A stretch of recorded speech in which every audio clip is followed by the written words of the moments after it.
오늘 시간에는 왜 땅에 보물을 쌓지 말아야 할 이유인 종가 등록을 해야 한다는 그 내용을 갖고 여러분들에게 말씀을 드렸습니다.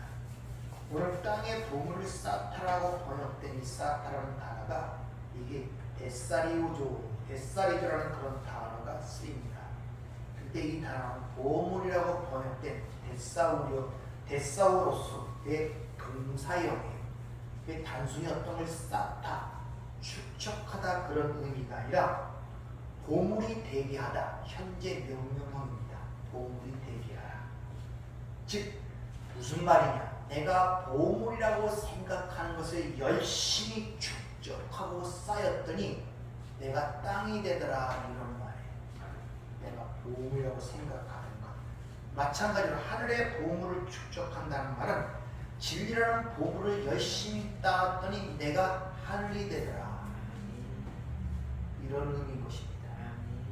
그러니까 어떻게 뭘 쌓냐가 그 사람이 땅이 되느냐 아니면 하늘이 되느냐, 그런 의미를 갖고 있다는 것을 여러분이 잘 아셔야 됩니다.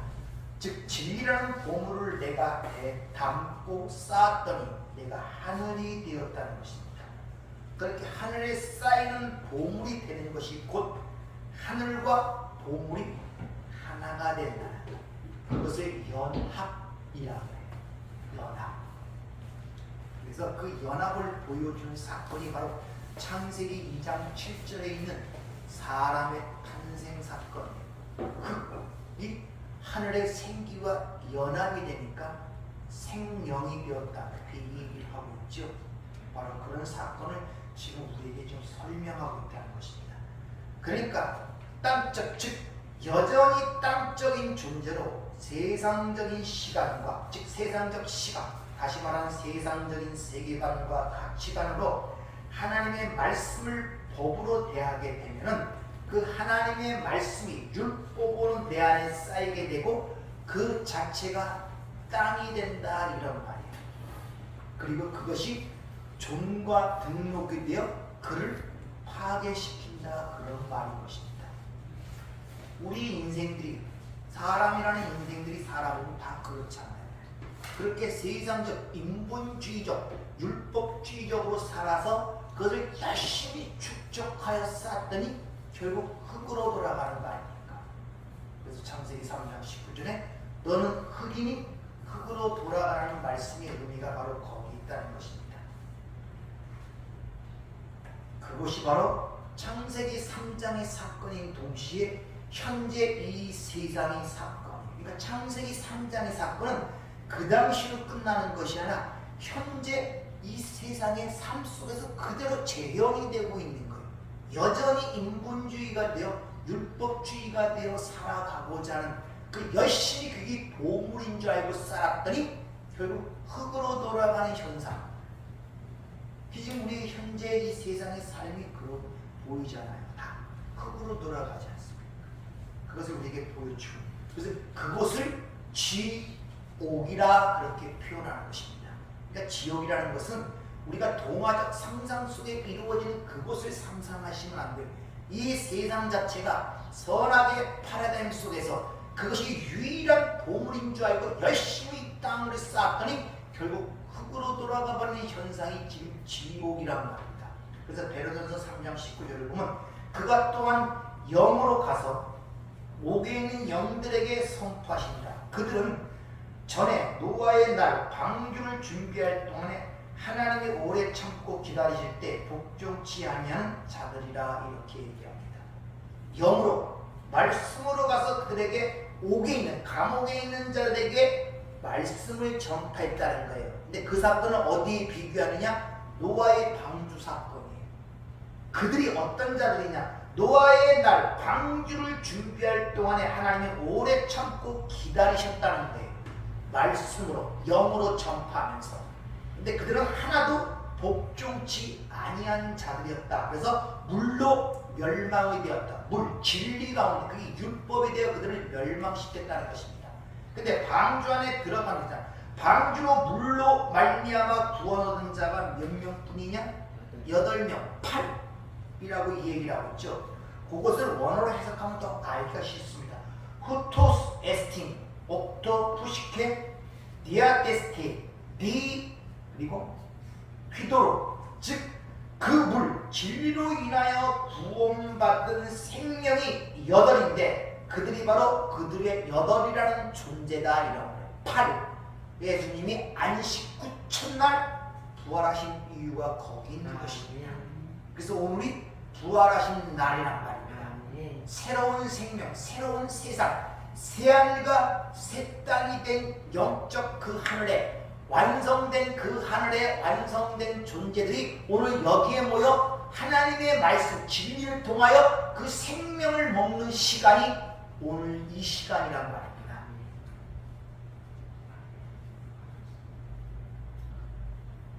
그런데 하늘이 되어서 그런 진리라는 보물, 그 영원한 생명의 보물을 쌓는 이들은 그 자체가 빛을 발하는 자가 된 거예요. 그래서 마태복음 5장에 보면 너는 세상의 빛이 되어라가 아니라 세상의 빛이다. 우리의 존재가 빛이고 소금이다. 이렇게 얘기를 하고 있단 말입니다.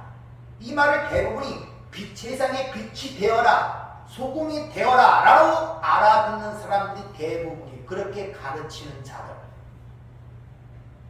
그것을 땅에 쌓는 보물이에요. 그래서 빛이 되기 위해서 열심히 평생을 걸쳐서 열심히 일을 하잖아요. 빛의 삶을 살기 위해서. 근데 그것이 종과 동록이 된다.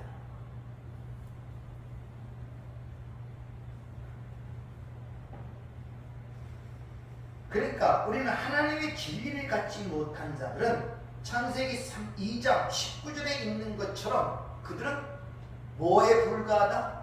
짐승에 불과한 것.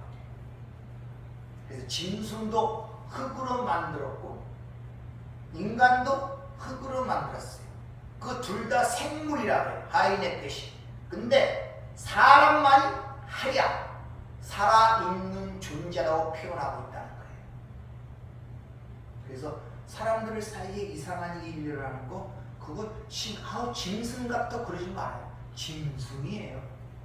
우리 짐승보다 못한 삶을 사는 하나님의 자녀적인 그 주어진 지식과 지혜가 어떻게 사용되느냐, 자기의 이익을 위해 사용되기 때문에 한 명, 두 명 죽이는 것이 아니라 수만 명 죽이는 것도 마다하지 않는 것이 인간이란 말이에요.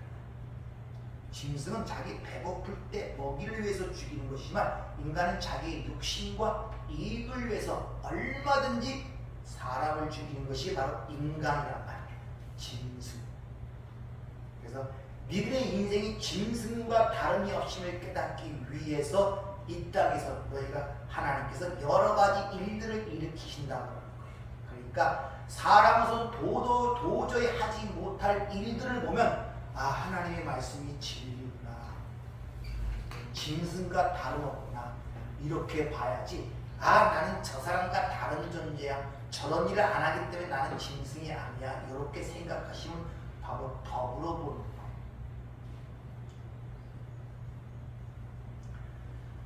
오늘 보물이라고 이 번역된 데사우로스라는 이 단어는 계시록 21장 11절에 지극히 귀한 보석이라는 말, 즉 리도스 티미오스라는 단어와 혼용되어 사용하고 있단 말입니다.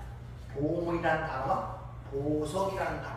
근데 이 보석이라는 단어는 한자로 보면 그냥 귀한 돌이에요. 귀한 돌, 가치 있는 돌, 보배로운 돌.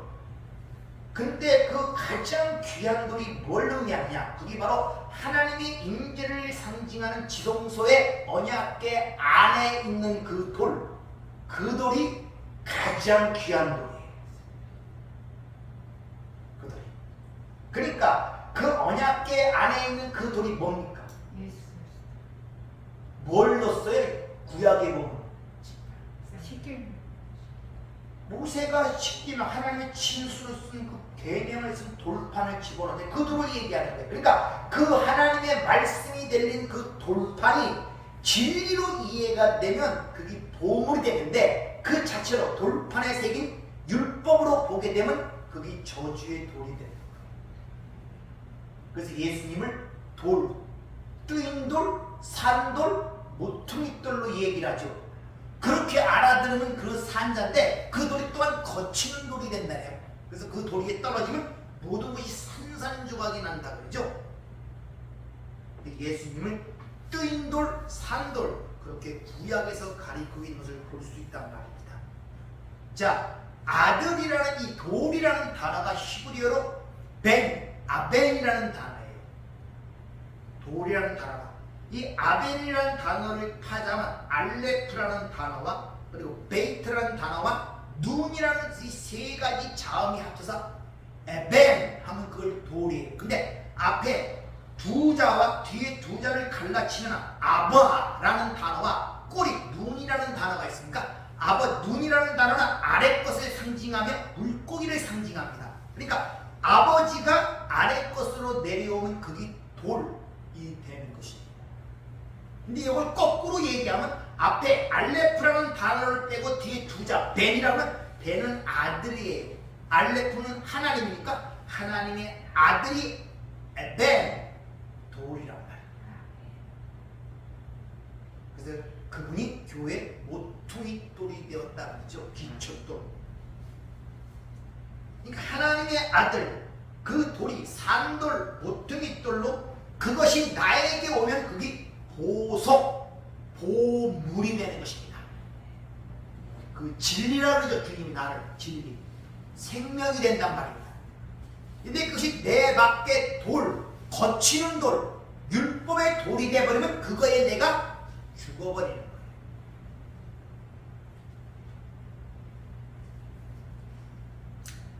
그러니까 돌은 하나님의 아들을 얘기하는 건데 그 돌은 예수 그리스도라고 신약성경은 분명히 우리에게 이야기하고 있죠. 그러니까 어떤 사람에게는 그 돌이 귀한 돌, 산돌이 되어 그 돌에 의하여 살지만 어떤 자에게는 그 돌이 거치는 돌이 되어 그 돌에 의하여 산산조각이 된다는 그런 의미를 우리에게 전달하고 있단 말입니다.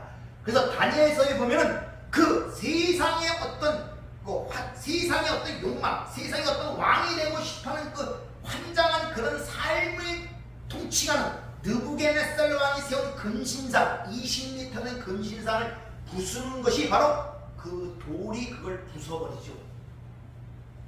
뺀 돌에 의하여. 그래서 역사는 그들에 의하여 하나님이 주고자 하는 자에게 역사의 주권을 주는 것이지 그들에 의하여 만들어내고자 하는 것이 아님을 그들에게 가르쳐주죠. 이와 같이 모든 사람들은 이 세상에서 꿈을 꾸며 살아요. 어떤 꿈? 금신상이 되기 위하여. 사람들부터 영광과 존귀와 칭찬과 자기의 야망을 충족하기 위하여 그 20m는 금신당 같은 꿈을 꾼단 말입니다. 근데 하나님의 사람 다니엘이 그 꿈이 뭔가를 설명하잖아요. 그 금신상은 뜨인 돌에 의하여 한순간에 박살내는 사건이라고 이야기를 해주고 있죠. 그게 역사란 말입니다. 모든 인간들은 이 세상에서 그 금신상이 되기 위해 느부갓네살 왕처럼 모든 걸 지배하고 왕이 되게 하나님처럼 되기 위해 그 뱀에 물려 치명적 독에 물려서 그렇게 살기 위해 온갖 노력을 하지만 사람의 손에 대지 않은 한 돌에 의하여 박살난다는 것을 가르쳐주고 있단 말입니다. 여러분의 꿈이 하나님에 의해 지금 박살나는 거예요. 여러분이 생각하고 계획하고 판단하고 정한 것들 그 인생이라는 것들 삶이라는 것들이 그 모든 것들이 지금 하나님의 돌에 의하여 박살나는 과정을 지금 겪고 있는 거예요. 그래서 고통스러워. 내 뜻대로 안 돼. 그런 이야기는 요셉의 꿈, 바로왕의 꿈 해석한 것도 요셉이죠. 그 하나님의 감동하신 그 영을 받고 있는 요셉이 이 세상 바로왕의 꿈을 꿨어요. 7배 그것이 나의 이 흉악한 7배에 완전히 멸망을 당하는 사건. 거기서 살아남는 방법은 그 하나님에 의하여 영을 받은 요셉이 양식을 짓고 있는 애굽의 총리로 등장하죠. 그 허락 없이는 양식을 먹을 수가 없어요. 그래서 다 모든 사람이 요셉으로 오게만 산단 말입니다. 그래서 또 예수 그리스도를 상징하는 거 아니에요.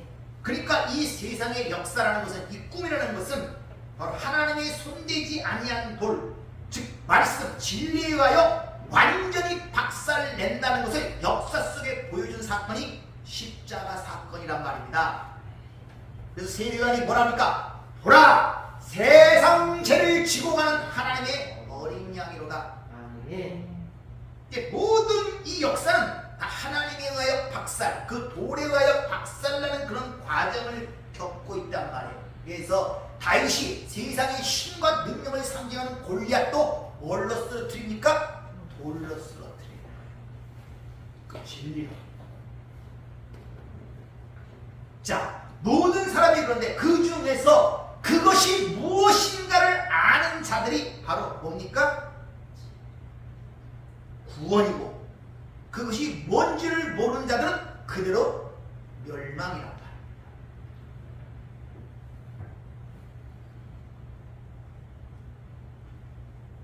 하나님에 의하여 역사 속에서 나는 그 누구와의 신상처럼 하나님의 돌, 진리하여 박살나는 것이 지금 역사인데, 그래서 종말을 향해 가고 있잖아요. 그래서 이 세상의 장망성이라고 이사야 얘기하고 있잖아요. 장차 멸망할 도성이라고. 어느 누구도 예외가 없어요. 근데 그 중에서 그것이 무엇인가를 깨닫는 자가 구원받은 자란 말입니다. 여러분, 세상이 장망성이라는 사실을 믿고 계십니까? 그리고 그걸 아는 그들에게 하나님이 오늘도 외치는 내 백성들아 거기서 나와라. My people come out. 이 음성이 들리냔 말이에요. 아니면 계속 이 멸망하는 세상에 꿈을 꾸고 계십니까?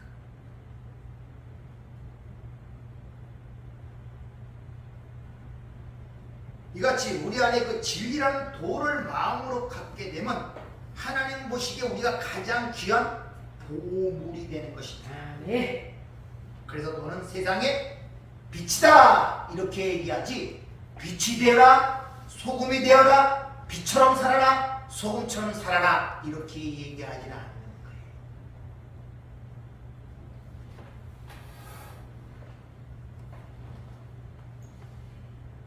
그러니까 하나님의 보물이 되느냐 저주받은 티끌이 되느냐는 것은 하나님이 주시는 그 말씀을 어떻게 받아들이냐에 따라서 결정이라는 거예요. 하늘에서 만나를 주는데 What is this? 이것이 뭐야? 이렇게 되면 죽는 거예요. 광야에서 죽듯이. 그러나 그 만나를 통해서 하나님의 생명의 떡으로 받아 먹으면 사는 것입니다.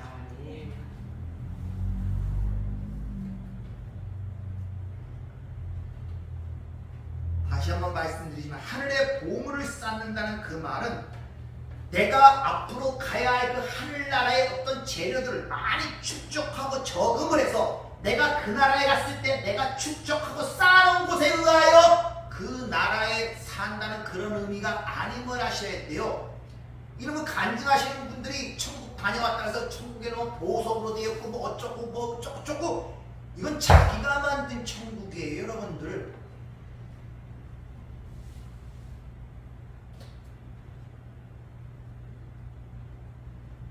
하나님의 말씀을 통하여 그리스도인이란 가장 그 귀한 돌을 갖고 자기가 하늘의 보석이 돼가는 것을 하늘의 보물을 쌓은다. 그래서 가나안 땅, 약속의 땅, 우리가 걸어서 차지할 땅이 아니라 바로 그렇게 보물, 내 안에 진리가 쌓이면 내가 약속의 땅, 가나안 땅이 된단 말입니다. 그 약속의 땅에 누가 살고 있습니까? 예? 가나안 땅에 누가 살고 있어요? 구약에서 일곱 족속이 살고 있잖아요. 그걸 몰아내야지 내가 느낄 거 아닙니까? 안타까운 노릇이 안타까운. 그 전쟁을 몰라요. 그냥 미안해 하나님 내가 그래 하나님 내가 있는데 왜 평안이 없지? 아니 그 약속이 이루어지려면 그 원주민들 일곱 족속을 몰아내야 된다니까요. 싸워서 그 영적 전투를 개념조차도 이해를 못하니 노단이 밖에 보이는 것과 싸우는 거예요. 내 얼굴과 싸우는 거예요. 이것이 구간조나 이런 것들을 거울에 비춰주면 그게 난 줄 모르고 계속 쪼아대. 이게 적인 줄 알고 그 거울에 비친 나를 쪼아댈수록 누가 상합니까? 내가 상하는 거예요. 잘 살펴보세요. 여러분들은 지금 내 밖에 어떤 문제들이 나를 고통을 받는다고 생각하는데 그 거울에 비친 그것을 내가 없애려고 해. 왜? 그것 때문에 고통을 열심히 고통스럽게 없애버리죠? 여러분 자신이 해야 한다니까요?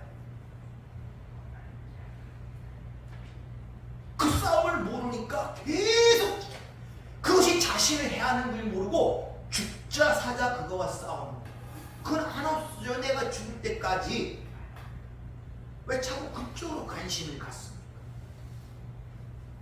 이쪽 속을 몰아내야지 약속의 땅이 되든지 축복의 땅이 되든지 그 하나님 나라가 내 안에 이루어지고 보물을 쌓는 경험을 하든지 하지. 이놈의 싸움이 전부 다 내 밖에 있으니 어떻게 합니까 그걸? 다 싸워야 할 대상은 내 밖에 있어. 이거 전부 다 나를 괴롭게 하는 원인은 전부 다 밖에 있네. 저거만 없으면 내가 편할 것 같고 저거만 내가 가지면 내가 행복할 것 같고 전부 다 거론되면 몰입되고 있으니 이게 참 답답한 노릇이란 말입니다. 어떻게 얘기해야 그것이 신만이가 풀리고 여러분이 감지가 됩니까? 어떻게 얘기를 해줘야? 어떻게 얘기해줘야 여러분 그게 감지가 되겠습니까? 어떻게 얘기를 해야 그것이 실감이 되겠습니까? 아, 이걸 내가 싸워 이겨야 되겠구나. 그래서 6장에도 혈과 우리의 실험은 혈과 육에 대한 것이 아니라고 분명히 얘기를 하잖아요. 혈과 육에 대한 것이 아니라 보이는 것들과의 싸움이 아니라니까 여러분들. 도대체 어떻게 해야 그것이 마음이야 닿겠습니까? 어떻게 가르쳐줘야? 하여튼 여전히 적이 내 밖에 보이는 그 적이네. 그거 없어지길 바라네. 그거 사라지길 바라네. 아니면 내 뜻과 내 마음에 나에게 복종하길 바라네. 마치 개처럼 때려도 와서 순종하고 밥 안 줘도 신경질 내도 그건 신경질 안 내고 머리 숙이고 개가 되기를 원하네. 전부 다 그게 이기는 겁니까? 아닙니다. 전부 다 그렇게 생각하고 있어요. 그것이 나의 행복이고 내가 원하는 것이라고 생각하고 그래야 내 고통이 사라지고 내 원하는 것을 얻는다고 생각하고 있단 말이에요. 이게 얼마나 답답한 노릇이에요. 이것이 도대체 자기는 하나도 모르고 안 변함없어. 도대체 누가 보물을 가진 자고 누가 보물이 아닌 자입니까? 누가 하늘이고 누가 땅입니까? 그것도 구별이 안 갑니까? 누가 죽은 자고 누가 산 자입니까? 도대체 그것도 구분이 안 가요? 됩니다. 그 사람도 살고 나도 살았다고 느낍니까? 그럼 아직도 여러분의 수준은 세상적 수준이에요. 젖먹이 수준이에요. 성경은 구원받은 자와 안 받은 자의 차이를 산 자와 죽은 자의 차이로 극명하게 드러내는데 도대체 죽은 자라는 거 너도 살고 나도 산 자라 보니까 맨날 싸우는 거예요. 그것은 바로 시체와 싸우는 거예요. 그러면서 그 시체와 싸우면서 무슨 소득이 있겠습니까? 자기만 맨날 그거 하는 거예요. 산 자라고 보고. 이게 얼마나 우매한 짓이냐 말이에요. 그것이 도대체 얼마나 이게 우매한 짓이에요.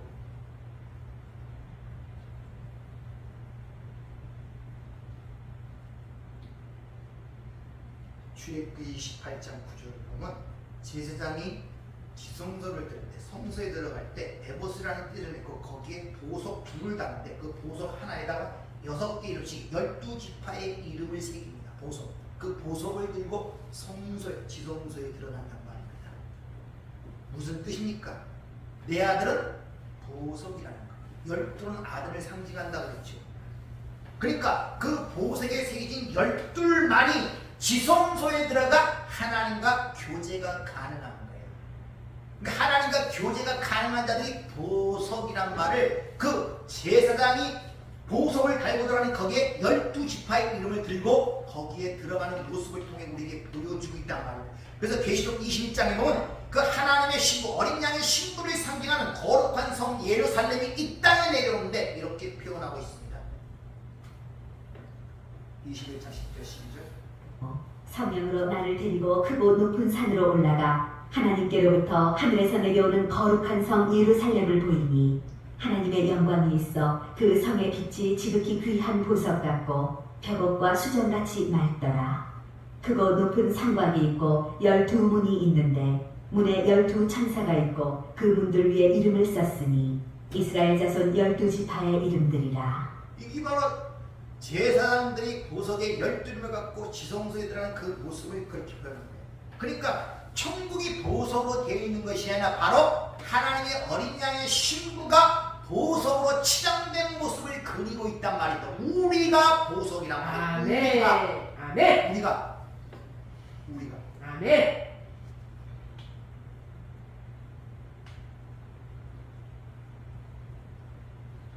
보물이 있는 건데 뭐가 있다고요? 마음이 그 말은 우리가 보석이란 말은 짓지. 하나님의 마음이 우리에게 있단 말이에요, 여러분들. 아버지의 마음이 내 안에 있단 말입니다. 아버지의 마음. 아버지의 가장 큰 관심이 나란 말입니다. 다른 사람이 아니라. 어디에 관심을 갖고 있어요? 아버지의 관심은 나인데.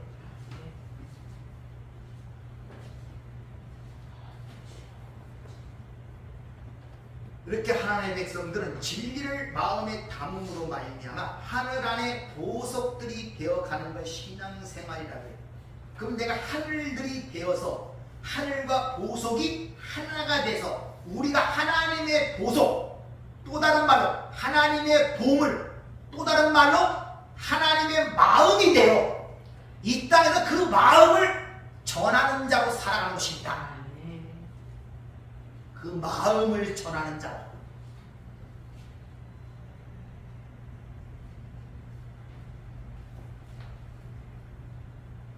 이같이 하나님이 우리 안에, 그 하나님이라는 보물이 우리 안에 담기면 질그릇 같은 먼지에 불과한 우리가 하늘의 보물이 되고 그 자체가 보물이라고 성경은 이야기하고 있는 거예요.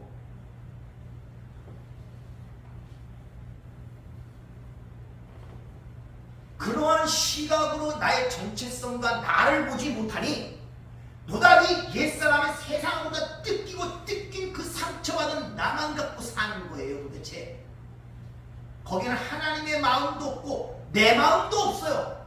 그저 근심과 슬픔과 염려와 두려움 속으로 모든 게 도배가 되어 있는 거예요. 자식 키우잖아요, 여러분들. 자식이 그런 상태 속에 여러분 부모 마음이 어때요? 아버지 막 부모의 전혀 모르고 마치 자기 혼자 사는 것처럼 혼자 끙끙대고 근심하고 염려하고 두려워하고 맨날 혼자서 그러고 있으면 부모가 그 자식을 볼 때 어떻게 생각하겠냐 말이에요. 그 마음이. 그런 게 안 보입니까? 철이가 들어서 그렇죠. 철이가 들어서. 자식이 철이 들면 부모의 마음을 헤아릴 줄 알아요. 헤아릴 줄 알아요. 그래서 아픕니다. 그리고 거기에 내가 미치지 못하는 자기 자신의 그런 것들을 한탄합니다. 비로소 사랑이 무언가를 알게. 그래서 치사랑은 없어도 내리사랑은 있구나를 깨닫게 돼요. 그래서 흘려주는 것을 사랑, 그걸 구제라 그러고 기도라 그러고 금식이라 그러고 내가 앞에서 설명했죠. 같은 얘기란 말이에요. 그렇게 하나를 줬더니 그게 뭔지 모르고 순교는 한 달란트 받은 자에게 그 주인이 찾아와서 얼마나 안타깝겠습니까? 그걸 모르니까 숨겨둔 거예요. 이 약하고 게으른 종아.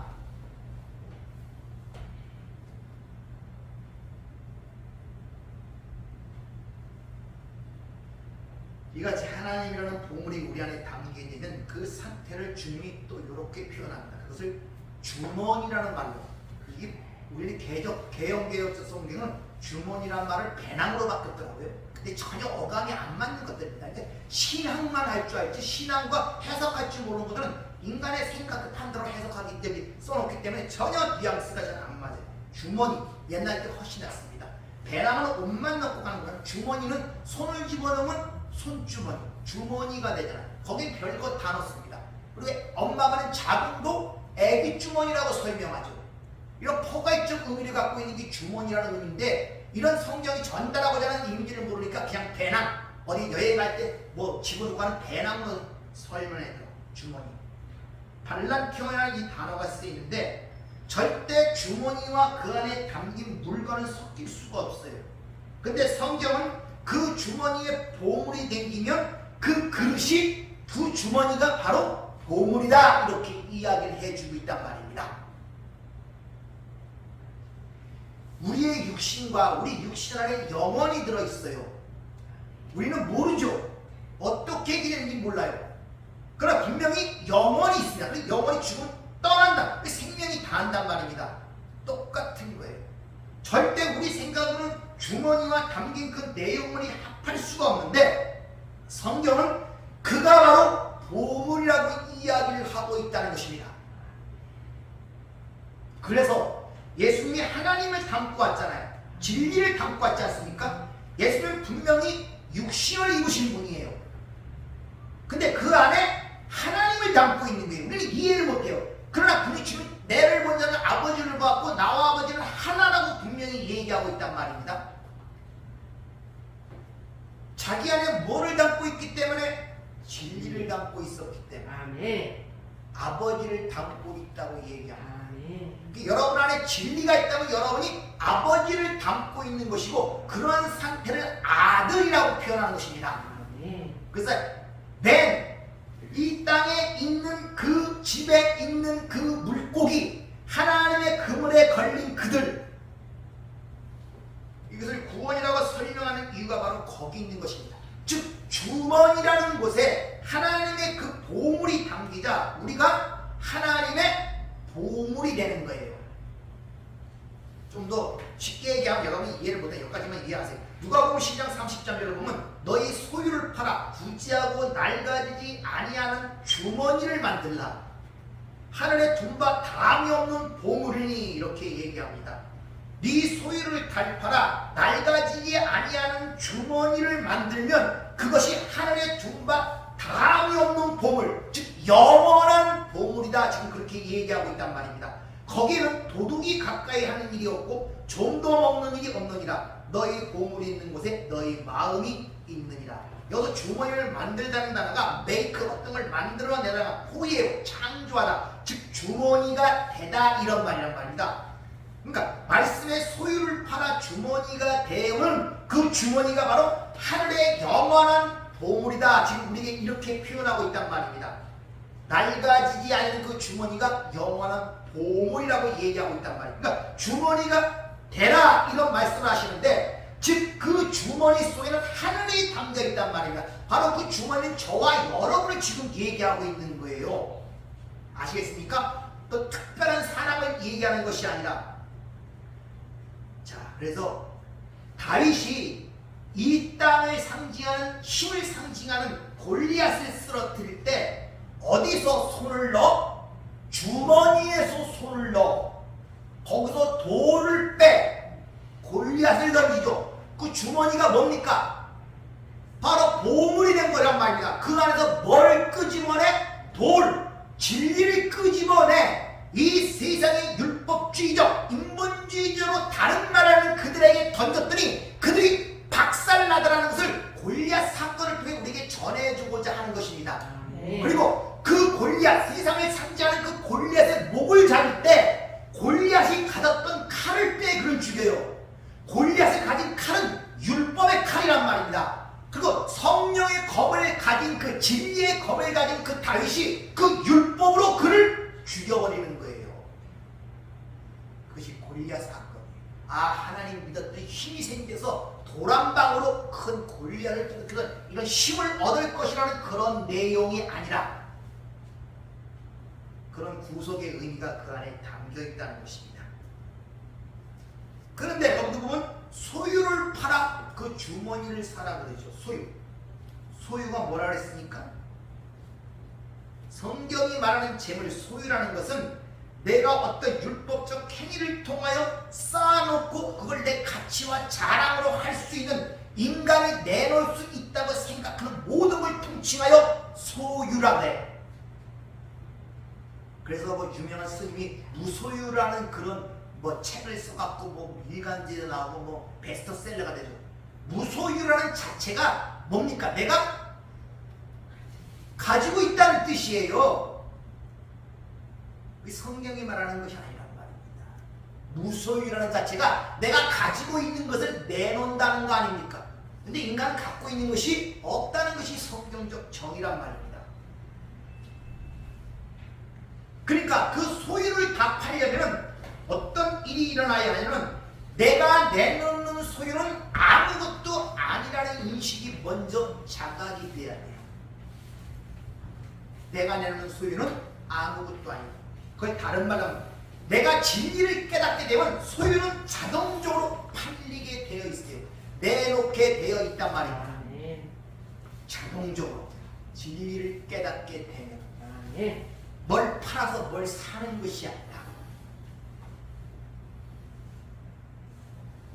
그러니까 우리가 진리를 갖게 되면 자연적으로 소유를 내놓는다는 의미를 그런 식으로 우리에게 일러주고 있는 것입니다.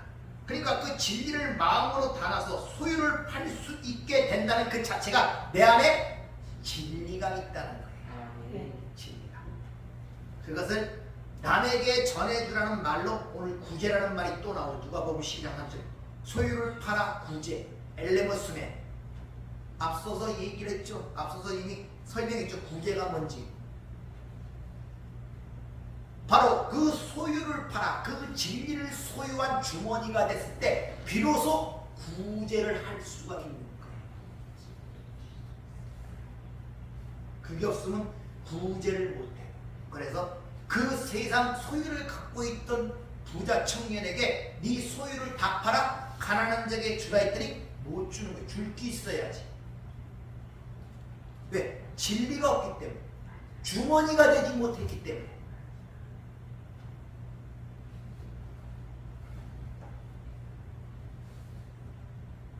그렇게 자기 소유를 팔아 그걸 사지 못하는 자들을 바로 부자, 천국에 들어가지 못하는 부자라고 성경은 일러주고 있는 것입니다. 그러니까 성경에 말하는 진짜 부자는 주머니가 된 자예요. 그 진리를 갖고 있는 자. 그래서 떡 세 덩이를 빌려 그 밤새 그 구도의 길을 찾다가 그 생명의 양식을 찾지 못하는 친구에게 그 떡을 빌려 줄 수 있는 자. 새 떡. 그렇죠. 하늘의 떡. 근데 그것은 낡아지지 아니하는 부대라고 얘기합니다. 낡아지다. 팔라이오스. 새 부대, 낡은 부대를 통해서 여러분에게 말씀드렸죠. 그러니까 낡아지지 아니하는 부대라는 것은 새 부대를 얘기합니다. 근데 새 부대에 뭐가 담깁니까? 새 포도주가 담기죠. 그 새라는 거기서 말은 카이오스가 아니라 네오스. 질적으로 전혀 다른 것. 하나님이 그 안에 담긴단 말입니다. 그렇게 담긴 상태를 주머니라고 우리에게 일러주고 있는 것입니다.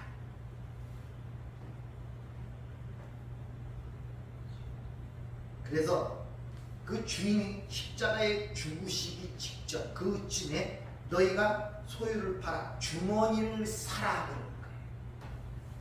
왜? 예수가 육신으로 있을 때는 절대 그 복음, 그 진리를 살 수가 없어요.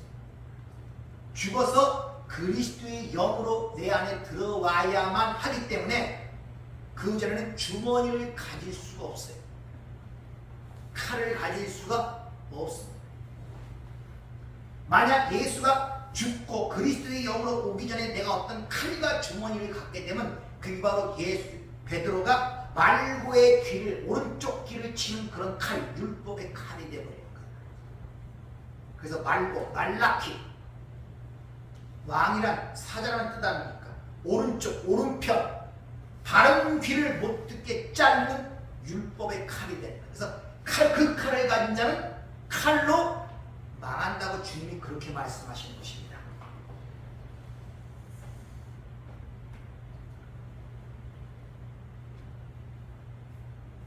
이같이 예수 그리스도가 죽어서 그리스도의 영으로 진리로 우리 안에 들어와 연합되어야 되는데 여전히 그렇게 연합되지 못하고 내 밖에 예수를 보고 그 예수를 섬길 수밖에 없는 상황이 되어버리면 그게 율법이 되어버립니다. 그리고 그 예수를 믿는 그 믿음이라는 개념이 그분은 우리보다 능력이 많으시고 우리의 생사 여탄을 지고 나를 구원시키기도 하고 멸망시킬 수 있는 분이기 때문에 그분에게 마음에 들어야 돼. 우리가 구원을 받고 내 생사가 결정되기 때문에 열심히 그분에게 어떤 마음을 달래기 위해서 마음에 들기 위해서 부단히 열심히 하는 그 모든 것들은 율법이라 그러는 거예요. 그건 믿음이 아닙니다.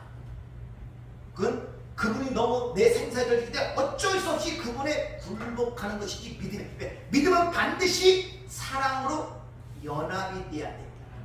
자, 믿음이라는 게 11장 11장 뭐라 했습니까? 믿음은 바라는 것들의 실상이요 보지 못하는 것들의 증거. 쉽게 말하면 하늘의 진리를 증거와 실상으로 갖고 있는 걸 믿음이라고 해요. 근데 그것이 하나로 요약되면 보이는 식으로 이 세상이 그걸 하나로 요약되면 그것이 사랑으로 끝나잖아요.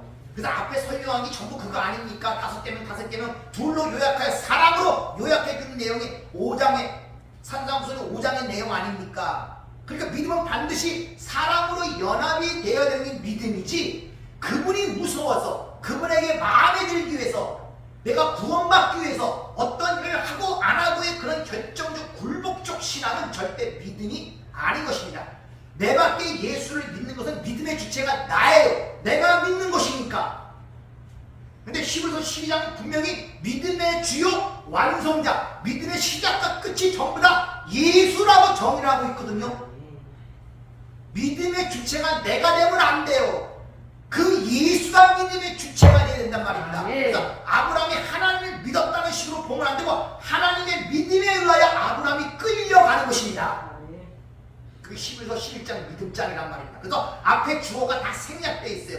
믿음으로 모아, 믿음으로 그 앞에 하나님의 믿음으로 아브라함이, 하나님의 믿음으로 노아가, 하나님의 믿음으로 모세가, 하나님의 믿음으로 전부 다 믿음의 주체가 하나님이란 말이에요. 네. 여러분 내 밖에 예수를 믿고 있으면 믿음의 주체가 나인 거예요. 여러분들 믿음의 주체가.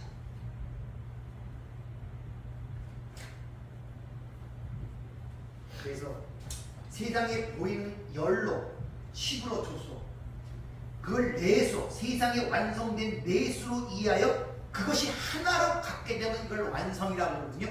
성경은 다 숫자가 상징적 의미를 갖는다고 그랬죠. 우리가 생각하는 뭐 하나, 두 개, 세 개, 네 개, 다섯 개 개념으로 생각하시면 절대 안 됩니다. 7, 10, 12, 셋, 넷, 하나 전부 다 거기는 의미를 갖고 있단 말입니다. 그렇게 성경을 봐야 되지 그렇지 않으면 전부 다 왜곡이 돼서 세대주의자처럼 된단 말입니다. 7세대를 나누고 7세대를 나누고 이렇게 성경을 왜곡하게 된다는 것이죠.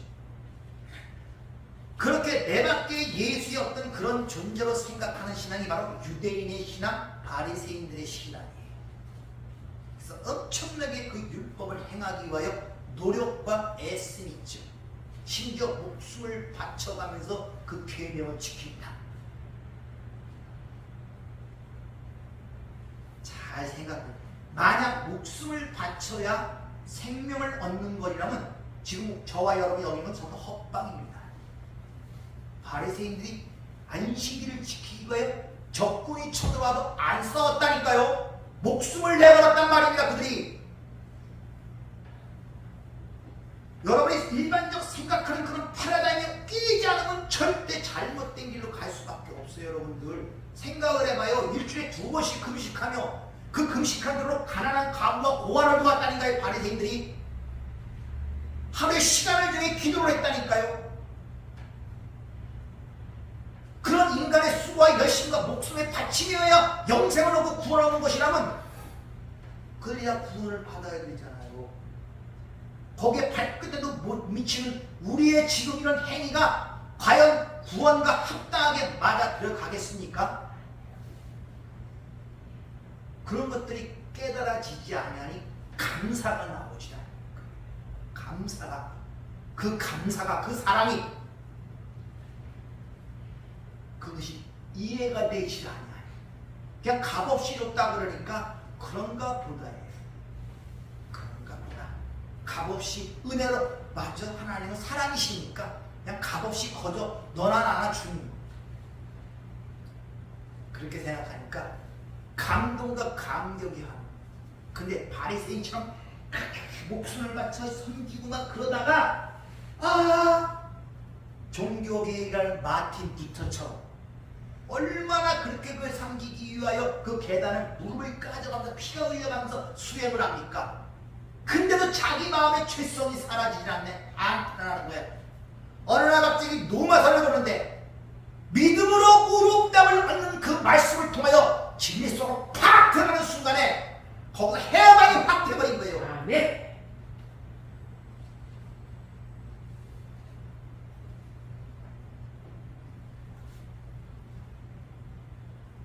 그러니까 여러분들 열심히 좀 내보세요. 열심히 좀.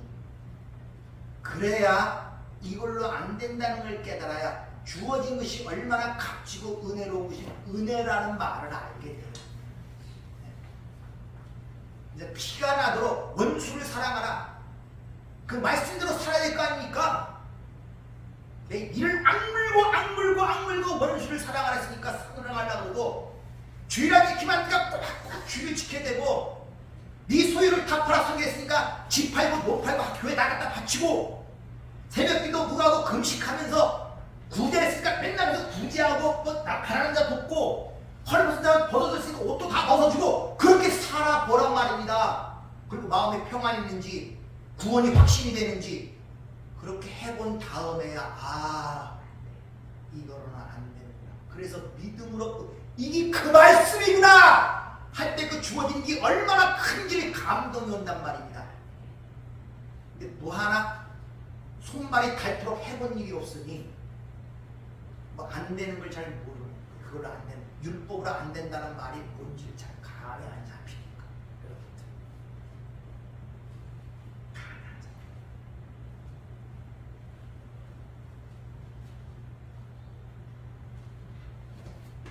그렇게 바리새인 신앙, 유대인 신앙처럼 살면 그것이 바로 땅에 보물을 쌓는 자들이고 곧 종과 등록이 그들을 파괴할 것이다. 그래서 너희는 땅에 보물을 쌓지만 오직 너희를 위하여 하늘의 보물을 쌓아. 거기는 종과 등록이 해야지 아니하면서 내 보물이 있는 곳에 내 마음이 네 마음이 어떠냐 어디에 있냐. 그래서 보물이란 말이 오전에 말씀드렸죠. 뭐와 바꿀 수 있다?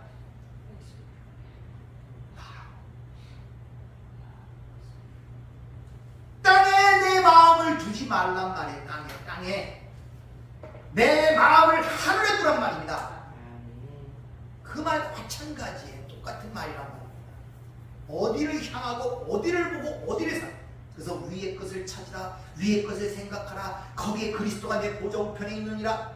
골로새 3장에 그렇게 사도 바울이 골로새 교회에 일러준 내용이 바로 거기 있단 말이에요. 정신 똑바로 차리셔야 돼요. 평생 믿어왔다가 나는 너를 도무지 모른다면 오토가 돼요. 오토게 돌이킬 수도 없고 돌아갈 수도 없고. 그러니까 항상 항법사나 항해사처럼 이 배가 올바른 길로 가고 있는지 올바른 하늘을 날고 있는지 각도기와 삼각자를 두고 항상 항로를 체크해야 된단 말입니다. 체크 바로 가고 있는지. 그래서 그 가는 길이 지구에서 도달하는 길까지 여기서 각도가 1도만 다르면 거기엔 수백 미터의 길이 벌어진단 말입니다. 그러니까 가는 길 동안 계속 그 길을 측정하는 거예요. 올바르게 돌이키려고. 그것이 우리의 신앙생활의 그의 영적 싸움이란 말입니다. 여러분들. 네. 그것이 그래서 정신을 똑바로 차려야 돼. 그냥 예수가 나를 위해 죽었어. 믿으면 구원받는 믿습니다. 믿긴 뭘 못해요. 그 안에 아무것도 없으면서 믿음이 뭔지도 모르면서 내가 믿는다면 그게 믿어집니까? 그게 믿어지냔 말이에요. 도대체 예수 믿는 게 뭔지도 모른단 말입니다. 구원이라는 게 뭔지도 모른단 말입니다. 천국이라는 말이 뭔지도 몰라요. 사실 천국이라는 개념이 다 동화적 개념이에요. 그 간증하는 사람처럼 내가 좋아하는 게 거기 다 있는 거예요. 내가 싫어하는 거기 하나도 없는 거예요. 그게 천국이라는 개념이 기본적 개념이에요. 거기도 은근 보석이 있습니까? 하늘나라에도? 그러니까 성경에 나오는 거기 뭐 진주문, 12진주문 뭐 있어요. 보석이라니까 하늘나라 그렇게 진주문을 보석으로 되었다가 막 떠버리는데도 거기에 은혜를 받고 그런가 보다 이런단 말입니다. 말씀이 분별이 안 되니 거기에 녹해갖고 그러면 거기 가서 금은보화로 열심히 싸서 내가 갈 집을 만들어라 해갖고서 막 이것 갖다 바치고 저 갖다 바치고 막 교회 세우고 뭐구야 그걸 자기 의로 갖고 있는 거예요. 그래서 하나님 배워갖고 뭐 하러 왔느냐? 내가 주님을 위해서요 교회 10개를 세우고 왔습니다. 내 재산을 팔아서 선교서도 보내고 모두 했습니다. 그러냐? 나는 너를 모른다. 가라. 그렇게 한단 말이에요, 여러분들. 그때는 남이 얘기라는 것이 아니라 내 혀가 직고를 한다고 노마서에 기록되어 있죠. 다른 내 양심과 내 혀가 그 일을 한다니까요. 그렇게 의지하고 온 사람들은 그때 가서 내가 예수 믿고 예수님의 의로 왔습니다. 인간 내 머리가 그렇다니까. 안 돼요, 거기서. 이것이. 그래서 제가 이렇게 주일에 한 번씩 나오면은 여러분들의 생각을 깨는 거. 때로는 자존심도 상하고 그런 거. 그건 어쩔 수가 없습니다. 자꾸 교정을 해야 돼. 아멘. 올바르게 가기 위해서. 아멘. 그래서 오늘날 우리에게 일용할 양식을 주세요. 주님이 기도하라 그런 게 오늘 그 진리를 내게 주세요. 쥐지 말고 기도하라. 항상 기도하라. 범사에 기도하라. 왜 그렇게 기도하라고 해요? 그 양식을 모여 살기 때문에 그 진리를 갖고 있어야 분별해야 되기 때문에. 아멘. 오늘 여러분들 이곳에 잘 오신 바랍니다. 아멘. 잘 오신 바랍니다. 아멘. 여러분 여기 와서 세상의 구조가 깨어지고 부서지는 곳이 교회지. 막벨라 장사되는 곳이 여기지.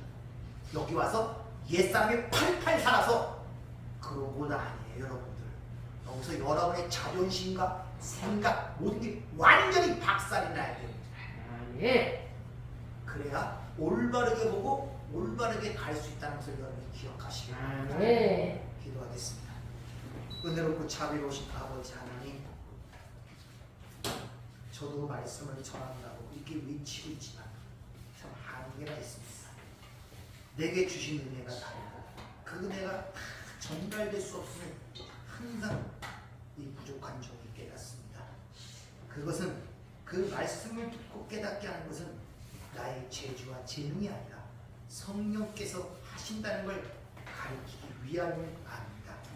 성령이시여, 오늘도 이 들리는 말이 성령께서 저들의 심령을 주관하여 주셔서 아멘. 저들의 주는 은혜가 다르게 하시고 아멘. 저들이 깨닫는 은혜가 다르게 하옵소서. 아멘. 그래서 그들의 그 양식을 먹을 때마다 마음의 풍성함과 자유함을 맛봐야 우리가 내 소유를 팔 수가 있습니다. 아멘. 주님, 내가 진리를 갖지 못한다 어떻게 그 소유를 팔 수가 있겠습니까?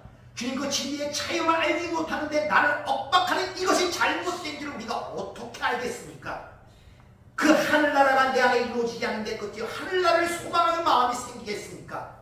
아버지 은혜가 아니면 우리는 아무것도 할 수가 없습니다. 아멘. 오늘 말씀을 통해 일러주셨사오니 우리 안에 내주는 성령께서 그 말씀이 우리의 양식이 되게 도와주시고 아멘. 얽매이고 얽히고 설킨 이 세상의 모든 것들이 하나하나 끊어지는 그 기쁨과 감동을 맛볼 수 있는 저희가 될 수 있도록 은혜를 허락하여 주시옵소서. 아멘. 예수님 이름으로 기도하옵나이다. 아멘.